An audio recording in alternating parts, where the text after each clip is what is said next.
presented by Haagen-Dazs. Welcome to NBA Today. I'm MJ Acosta-Ruiz in for Malika Andrews. The Cleveland Cavaliers are one win away from their first Eastern Conference Finals since 2018. So here's how they got it done. And stay with me here because it gets nuts as we pick it up in the fourth quarter in this pivotal Game 5. By the way, Spears, the Cavs were held scoreless for 5 minutes and 4 seconds in the fourth quarter. Didn't look good. Did not look hard great. watching that. A little bit. But you know what? The Pistons capitalized off this scoring drought, regained the lead here. Cade, of course, drawing attention. Get it out to Tobias. Corner three. You gotta call somebody. Is he gonna call somebody? Oh. Who is it? Calling his dad Terrell. 100% it's Pops. Always on the line. All right. Cavs would come storming back, though. Young fella's playing great defense, but it doesn't stop the dunk right there. He got up in the air, and I thought there could be bad things on that turnover. Yeah, okay, so you saw there the double team on Cade, which, you know, understandable, but they got to it late in this game. Mobley was big, wasn't he? Huge. Mobley definitely comes. There's that double team again. Get it out. Look at James playing defense. Look at James moving his feet. No. Okay. However. Okay, James Harden, he does play defense. Sometimes. Huge. Okay, this is where things get real spicy in the final seconds. If you miss that, Mitchell drives, stripped by Asar Thompson. Then Thompson gets tripped, but no call. Coach very upset about this.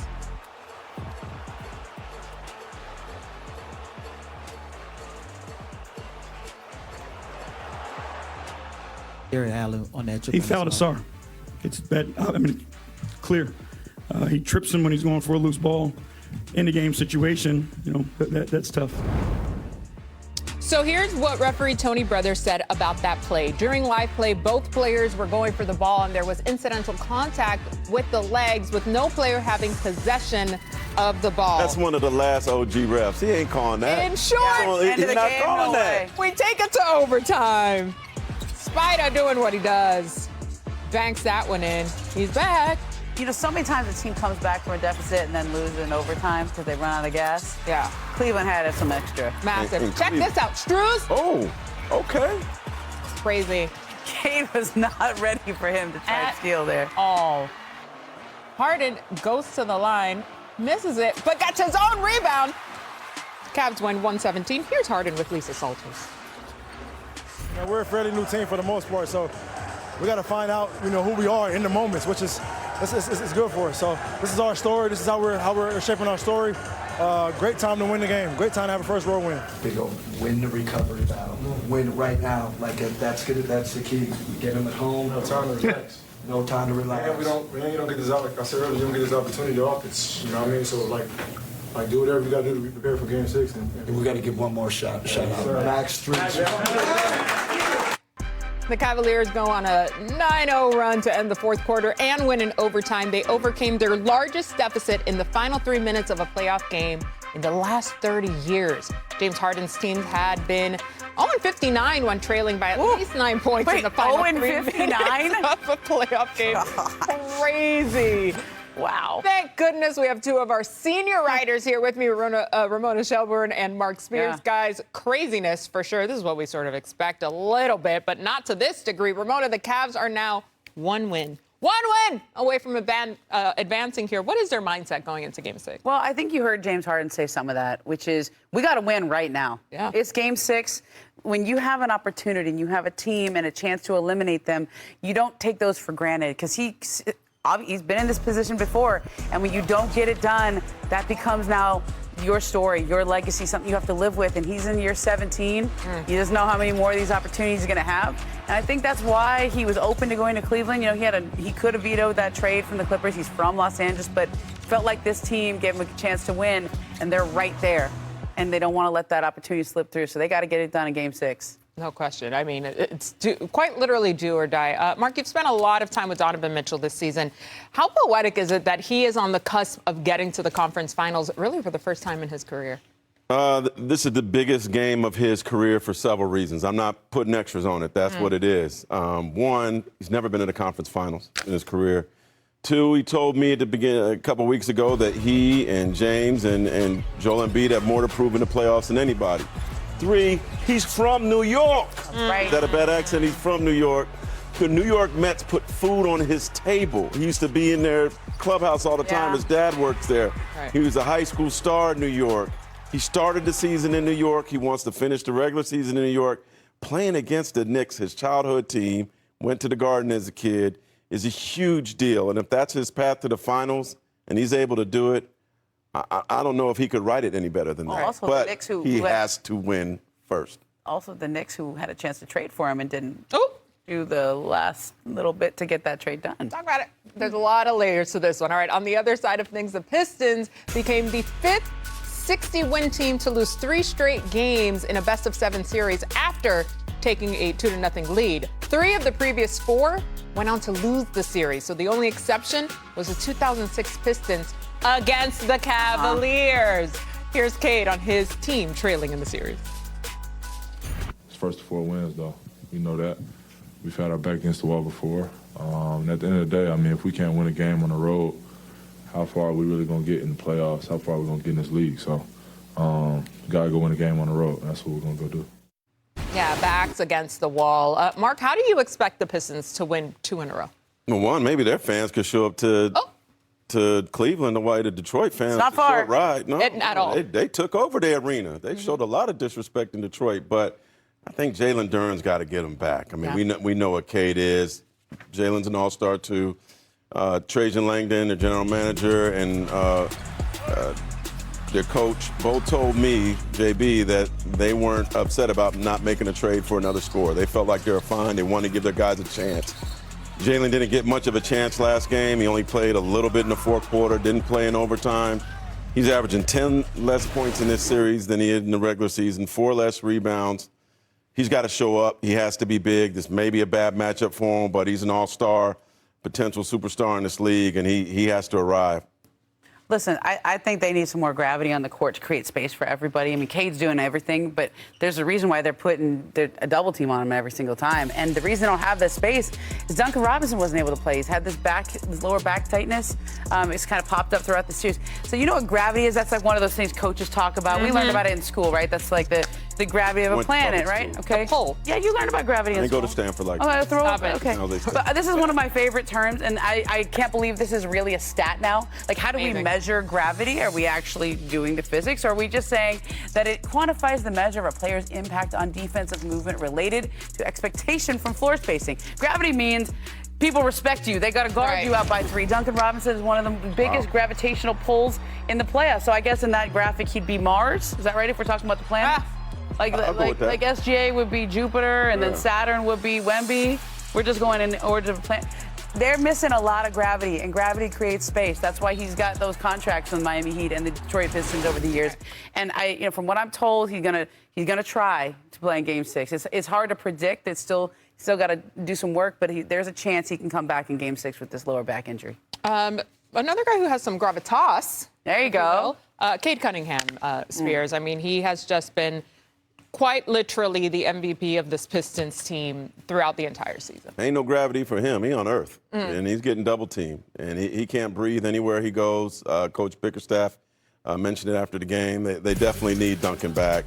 And you have a somewhat update on him, I think, or? Yeah, I think there's a chance that he can play in Game 6. He's got it's still to be determined, right? You don't want to say yes yet, but he's going to try. He needs him. No matter where he goes, he's got this has been a brilliant defensive plan from the Cavaliers. It's not going to change.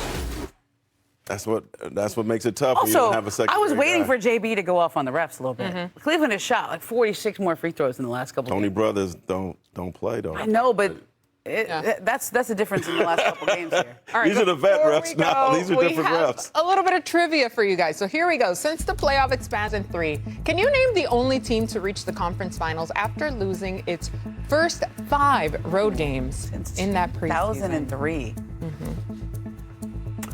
I'm going to go with the Boston Celtics in 08. I'm going to second that. You would be correct. Hey! Not Perk's team. I covered that team.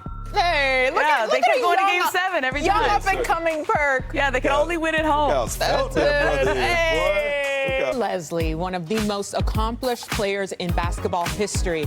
Inducted into the Hall of Fame in 2015, Leslie won 2 WNBA titles, 3 MVPs, and 2 Defensive Player of the Year awards in 12 WNBA seasons. Not to mention 4 straight gold medals with Team USA at the Olympics. And who could forget in 2002 when she became the first player in WNBA history to dunk in a game.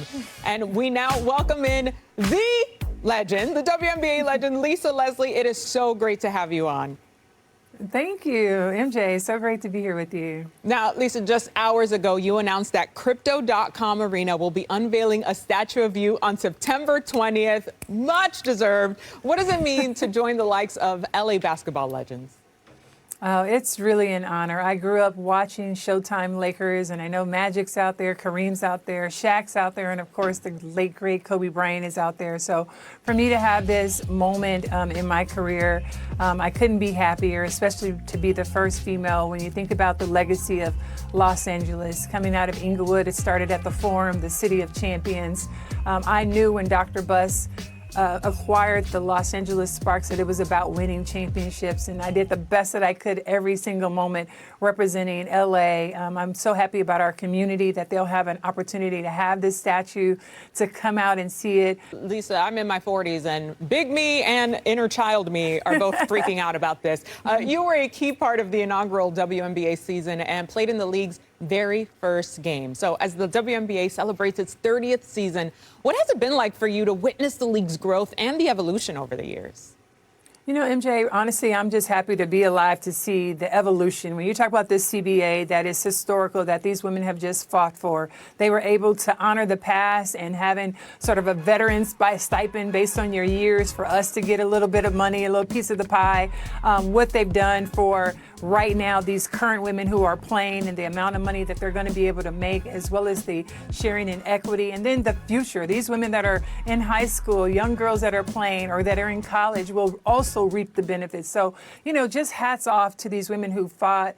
This is a historical moment. And sometimes we can't even realize it because we live in it now. But we'll continue to look back, and other leagues will look back at this moment in time and see how significant it is. And I'm just happy to be a witness to it. Speaking of this just legendary group of women now in the W, I can't say that and not mention A'ja Wilson, who's the first WNBA player to earn 4 MVP awards. Can you just talk about her impact as a player who paved the path for A'ja and everyone who's alongside her now?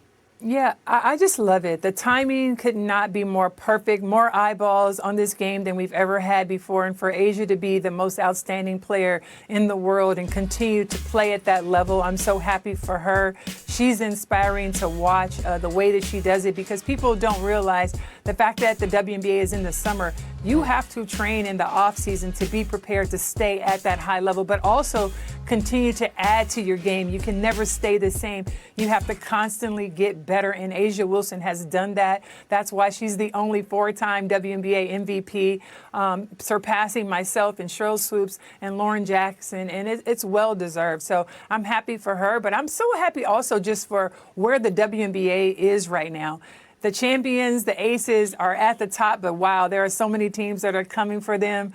I can't even imagine what it's like for A'ja to have that target so big on her back right now. Oh, you know she feeds off of it. She loves the smoke. She said, come and get it if you want it.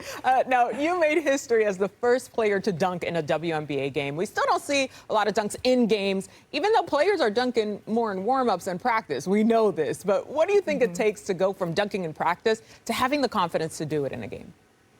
I think it's just constantly practicing. For me, I remember that was the first time I had written down in my goal sheet that I want to dunk in the WNBA, and I did it that year. But I think in general, I think the play happens so fast. You know, nobody wants to get hurt, obviously. And sometimes you got to also look at height. At 6'5", it's a little bit harder for me at my height than it was for, you know, a Brittany Griner at 6'8" or 6'9". So depending on the height of the woman, I think there's a lot of Malunga dunks, great one-handed, two-handed baseline, and she just has to have the confidence. She actually had a chance the other night I was watching, and she didn't go for it. And I told her specifically, every single time you have an opportunity, go for it. Don't hesitate like I did. So I'm hoping to see more dunks happening in our game, but Dominique Malunga is definitely the player that I think will have the next in-game WNBA game dunk. Oh, I'm writing it down. Lisa. And if you told her directly, I would imagine she's going to follow suit. It's coming for sure. And as the WNBA season gets ramped up here, we're, of course, coming into the finale of the NBA Finals.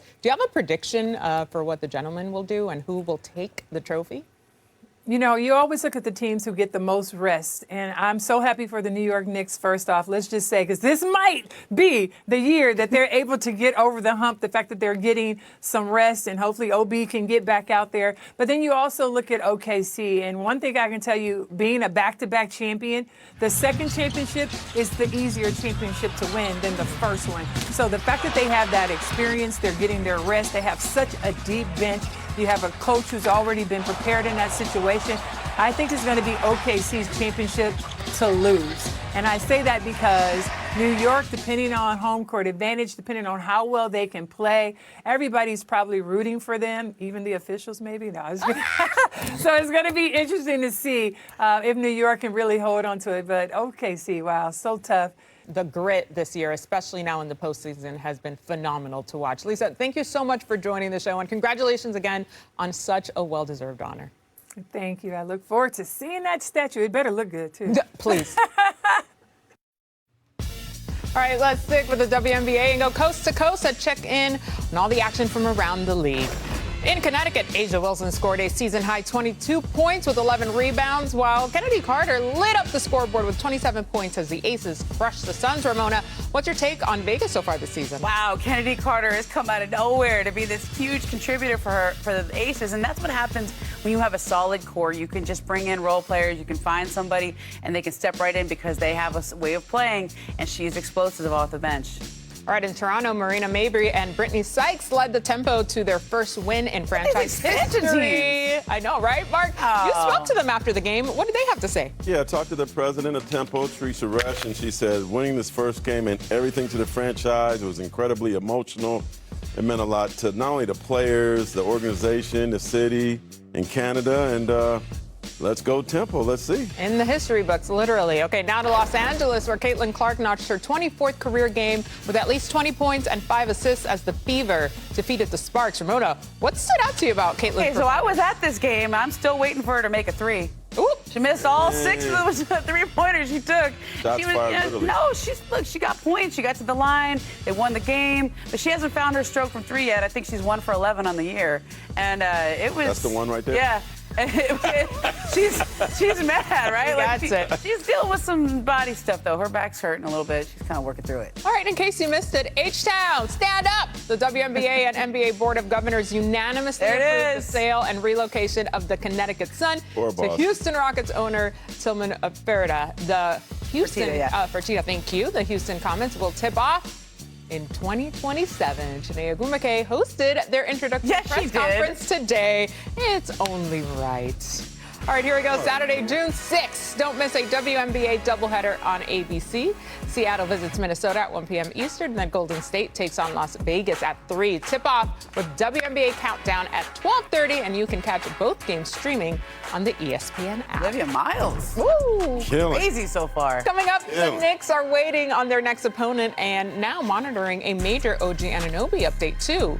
What could it mean for New York's finals hope? Me as we welcome in our basketball analyst, King McClure, to the show. All right, King. So the Knicks are back in the Eastern Conference Finals for the second straight season, in large part because of their elite offense. What have you seen from them?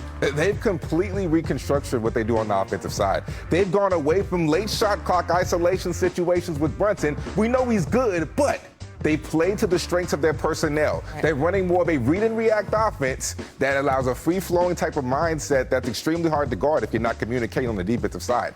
And as a result of that, look at this right here. This graphic is crazy. Since 1987, way before I was born, right, they have the most points, scored the most points in the last, through the first 10 games, right? So let me take you to the film room and I'll show you exactly what I mean.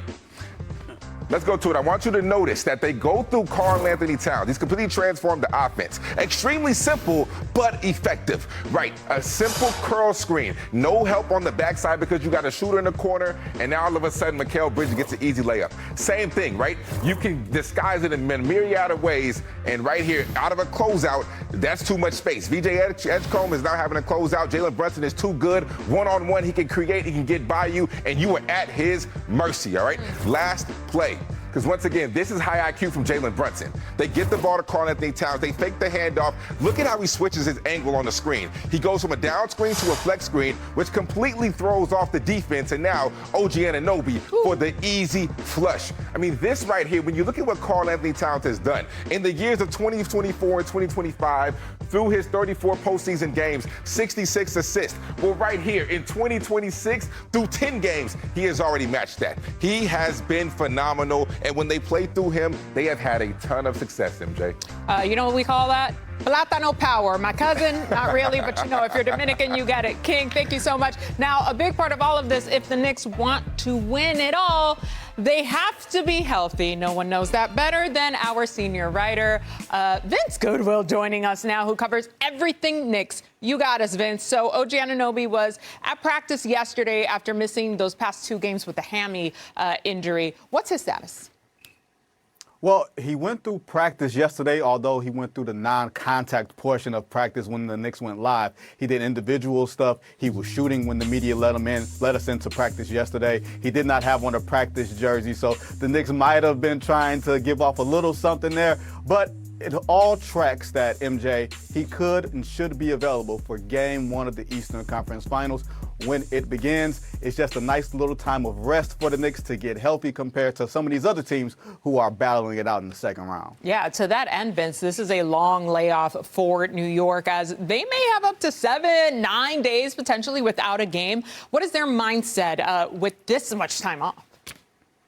MJ, it's the old rest versus rust battle that the Knicks are going through. That Game 4 against Philly, when they were hitting all those threes that resulted in tying an NBA record, they want to play every day. They want to keep the rhythm going, but Josh Hart told us yesterday, you know what, we need the rest to be able to recoup. Not just OG, but himself. He's got a wrist injury and some hand stuff that he may need surgery, and go against Cleveland or Detroit in the conference finals, to have the week off to rest their minds and their bodies and to retune some of these offensive principles that King McCoy was just talking about there. It can't be anything but a positive for them.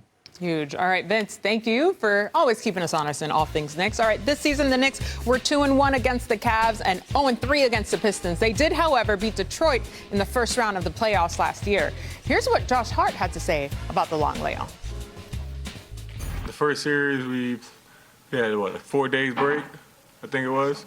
Yeah, that was good enough. Yeah. This right now, I think at least a week, if not 9 days. It's a long time. Normalize more dogs at the press conferences, okay? I'm bringing Gunny next time. That's all I'm saying. Marg, who would the Knicks rather face here, the Pistons or the Cavs in this conference final? Well, one thing is curious about that stat. I was wondering, how many of those games were against James Harden? Was James Harden? And so I don't know. That being said, the way the Cavaliers are looking right now, I say the Cavaliers are the tougher opponent because they have more offensive weapons. And I see Donovan Mitchell being extra motivated going back home.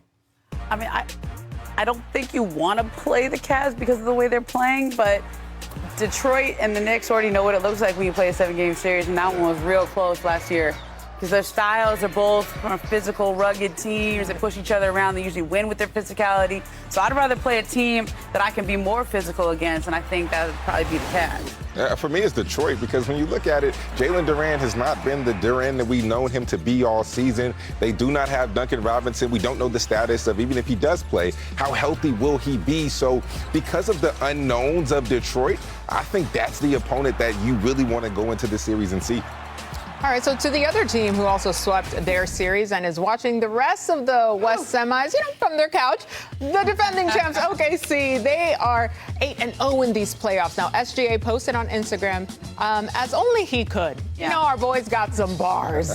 This is what he said, quote, I'm not thinking about how I could have ate more. I'm thinking about how I could have win. Snap. Drake thing come out tomorrow? It comes out tomorrow. Look at you, Mark. Okay, Iceman tomorrow. And if there's anything we learned from the Lakers series, is his impact runs deeper than just scoring. Kendrick Lamar, the guy, though.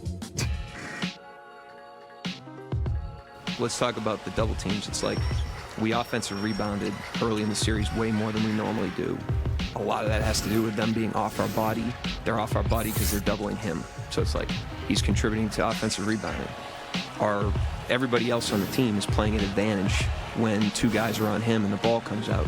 So the confidence and the aggressiveness that those guys were able to establish early in the series that certainly showed up for us tonight, that's a result, downstream effect of the double teams. So Marcus Smart denying Shai Gilgeous-Alexander, and that opens up something on the opposite side of the floor.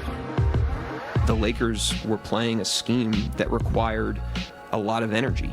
And if you look at the way that we performed in the second halves of games in this series, I think there was a fatigue factor to that. Some of that's our depth, but the other part of that is they were running around defensively. And why are they running around? Because they're double teaming him. Yep. The Thunder are odds-on favorites to win the NBA title this year at -175 at DraftKings Sportsbook. The Spurs and Knicks also have decent odds, while the Cavs are 30-1. All 30 NBA teams are there assessing the top players. It's a who's who of GMs in the building. Yesterday, top-ranked prospects AJ Devanza and Darren Peterson both made their case to go number one. Like, I've been number one in the rankings since, ninth grade, and I ain't dropped. So I'm not planning on dropping in the draft. What makes you different as a potential NBA player? I would say my discipline. Like, I'm willing to do anything to be the best me possible. And you know what, I got to ask you, why should a team take you number one? I feel like I'm the best, and take a chance on me. I won't let you guys down. All right, we're not at the Combine, so we brought the Combine to us. King McClure spent the week in Chicago watching very closely. So what are your biggest takeaways from watching Darren Peterson this week? Well, it's the fact that he finally got in front of the camera and we finally get to hear from him.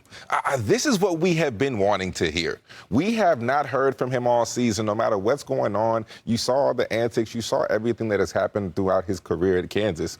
But we just want to hear from him. We want to hear what he has to say. We know that he's talented. We know that in the big moments he's going to step up and he's going to be ready to perform. But we want to hear from him. And for whatever reason that was, we didn't hear from him much. So to hear him be able to say, I feel like I'm the best. I feel like I should go number one, right? Take a chance on me. I love the confidence because I think that right there exudes star. And I think he has that potential to be that moving forward.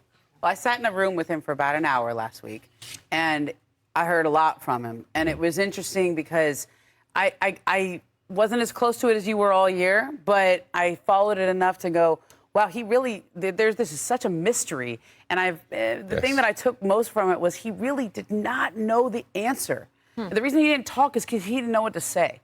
He did not know what was wrong with his body. He did not know why he had this cramping thing. And the full body cramp that he had at the beginning of the year, I think it scared the heck out of him, man. He told me he thought he was going to die on the table. So when you don't know why this is happening to you, it's hard to give anyone answers, let alone yourself. And so now that he has some clarity, or at least he believes he has clarity, okay, and I think that matters a lot. And one of the things he told me I think is going to matter a lot when we come down to this draft is he wants to play point guard in the NBA. I asked him what a player he admires the most. He said Devin Booker. I said, well, he's not a point guard. He goes, contradictory. Yeah, he's a shooting guard, a combo guard. But if Darren sees himself as a point guard, the two teams that have the top two picks, Washington just traded for Trae Young, and Utah has Keontae George. So does that work together? Does Memphis sitting there at 3, which might be ready to move on from John Morant? Yeah. I know he doesn't want to be a third pick. He really wants to be that number one pick. This group, they've all played each other for so many years. This draft class has been good for a long time. And in high school, they had battles. In AAU, they had battles. And so, like, these rankings that everybody's coming around to right now, this has been going on for 5 years.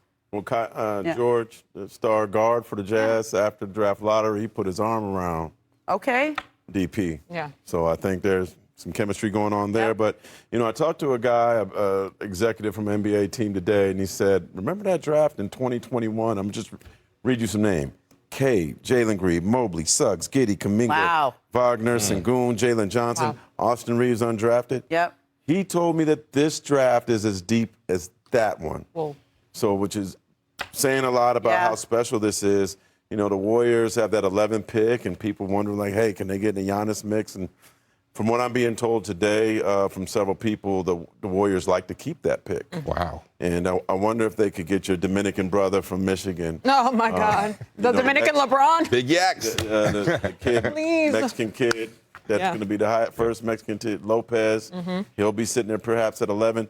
11 also has somebody that always drops that you're surprised about. So, but I'm hearing this is 15 deep, which is very, very strong for any draft. To that end, King, who do you feel raised their draft stock this week? You know, I got to take it to Waco, Texas. Okay. My Baylor brethren, Cam Carr. Listen, people, Cam Carr is a lottery pick. When you look at what he did at Baylor this year, averaged over 19 points per game, shot close to 50 from the field and 37 from three. Look at how deep this is. Look at the range in which he shoots the ball. I mean, the elevation on his jumper, when he's straight up and down, it's automatic money, right? You're not contesting that. He measured it at 6'5" with a 7'1" wingspan. That's all. He looked tall. At the two-guard position, the next level, I think he has every tool that you need in order to be a star, in order to be a guy that you can constantly rely on. And then look at what he did at the Combine during the scrimmages yesterday. He didn't have to play. He's already guaranteed to be a top 20 pick. He did not have to play, but he said, hey, I'm going to be a competitor. I'm going to go out there and show everybody what I can do, right? His biggest focus was the defensive side because that was the biggest knock. But he went out there and showed that he is an NBA player. He looked like a legit NBA guy. And let's not forget, what he did at Baylor this year, he did without a point guard. So when you get to the NBA level and you're playing with NBA level playmakers and facilitators, Tunde is more of a 3. He's more of a 2-3, right? But he didn't play with a point guard. So when you're playing with NBA level facilitators and playmakers, complete game changers that will make him look like the star that he is, Cam Carr, people, is a star and he's a lottery pick. Okay, period. I have one more for you, King, because I need your scouting report on one particular prospect. Take a look here. How did this guy do? Oh, boy. Did you even get one? Come on up.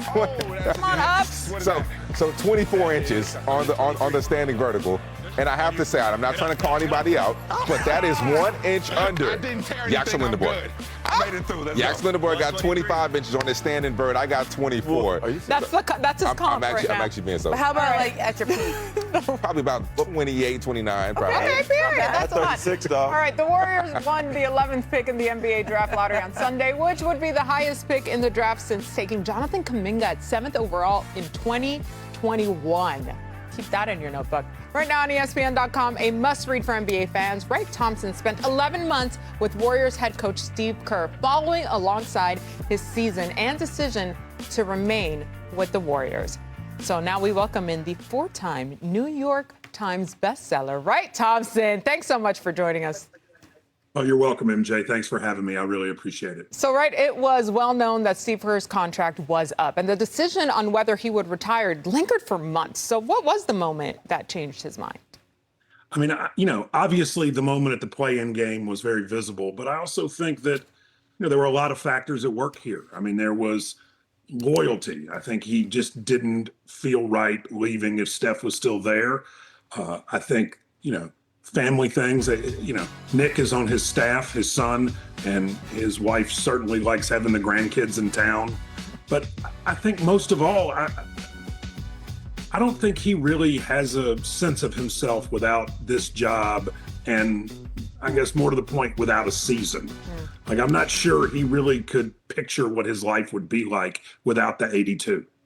Well, that's understandable because Steve Kerr has spent over half of his life in the NBA as a coach and as a player, winning 9 total titles. But there were several instances where he thought this season was his last. So what did he reflect on to really decide to keep going? Well, I certainly didn't realize this until I started reading about him and talking to him. But, the person we think of as Steve Kerr really came into the world on January 20th, 1984, when it was 2 days after his father had been assassinated. His father, it's well known, was the president of the American University at Beirut. Steve was a basically unrecruited bench warmer, averaging less than 6 points a game. Lute Olson admitted later that he was planning to recruit somebody else for Steve's spot, and they put him in that game sort of midway through the first half, and he just went off, and he started making all these shots. And it was his career high to that point. And, the basketball team became one of, if not the most important thing in his life. And so I think one of the things he really had to examine this year is what his life would be like stepping out of a world that he stepped into on January 20th, 1984. There's so much nuance to his story, right? Going forward, what are his realistic goals for these final 2 seasons as the head coach of the Warriors? Look, I mean, these guys think they can win. I think they last year or 2 years ago, I think if Steph doesn't get injured, they win that second playoff series. OKC is a lot of trouble, but these guys are fighters. And then I think the other goal is, to follow in the footsteps of the great Jurgen Klopp at Liverpool and hand this thing off to the next guy ready to win 4 more titles with a new coach and new stars and new everyone. So, I think that these are serious competitors, and it matters to all of them how they end the Curry era and begin whatever the next era is, which could start with this draft. You said they had the 11th pick, and I think this is an incredibly interesting time. Right, real quick before we go, we're talking Warriors here, but that's a Lakers jersey behind you there on the chair, right? What jersey is that? This is a Kurt Rambis jersey, and it reminds me to not chase, just to be a hard worker and to get down in the trenches. And so it's been on the back of my office. No one's ever noticed that. I forget that it's sitting there, but it's been there for 15 years. It's my Kurt Rambis Gotta get jersey. You some glasses. Incredible. Some folks thought it was a LeBron jersey, perhaps. Hey, thank you so much, Wright. We appreciate you. And I encourage everyone to head to ESPN.com for insight, not only into Steve Kerr's coaching decisions, but also the trauma and tribulations he's endured throughout his life that have shaped him as the person he is today. Incredible storytelling, Wright. Thank you so much for joining us. On to the other series, Spurs T-Wolves Friday night. Victor Wembanyama and the Spurs are 1 win away from the conference finals. Our senior writer, Anthony Slater, joining us now. Slater, Game 6, which means 2 full days off for the first time this series. Will that be a factor? Yeah, look, Anthony Edwards was practically glowing when I mentioned that fact to him, after Game 5. I mean, we're talking about a guy who's played 40, 41, and 39 minutes the last 3 games. We know what he's gone through from a knee perspective, but it's not just the extra time.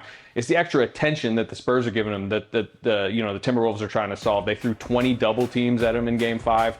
And the Timberwolves had 5 turnovers. They went 6 of 15 shooting, and it was the same in their Game 2 loss. And the other 2 problems that Minnesota's trying to solve during these off days is Jaden McDaniels foul trouble. Both of their blowout losses in the series, he strapped himself to the bench in foul trouble. And then the other thing is Julius Randle. Look, I think in a lot of ways his future is on the line, this summer with the franchise, and he's just not having a good series. 36% shooting, 8 assists and 18 turnovers in the 5 games. They just need him to solve it, for them to get back to San Antonio for Game 7.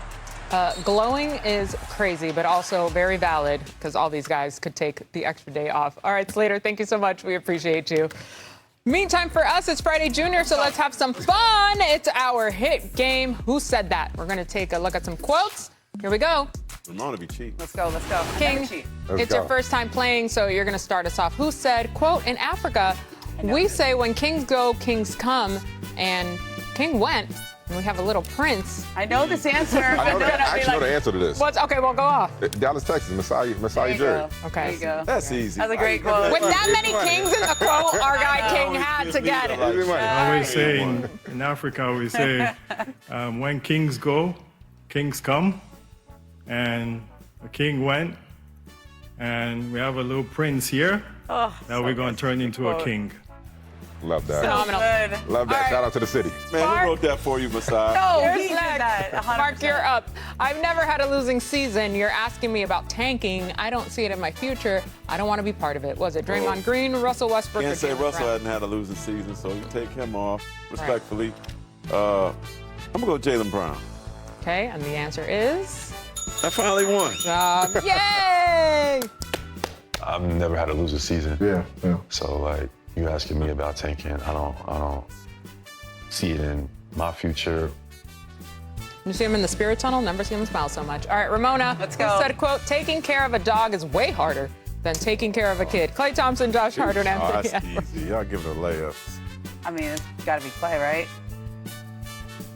No, we just saw the puppy. We just saw the puppy on the podium. You're right. Okay, I finally got the easiest one. I mean, it's Clay. Look at that good boy. Take care of a dog is definitely worse than a kid. It's way harder than take care of a kid. He's got twins. That's right. Yeah. I don't know if I agree with that. I don't either. I got 2 I don't know kids. if I agree with that. Yikes. Yeah. We got a lot of. Oh, my baby got him in. He does. Y'all are lucky I haven't brought him in here yet.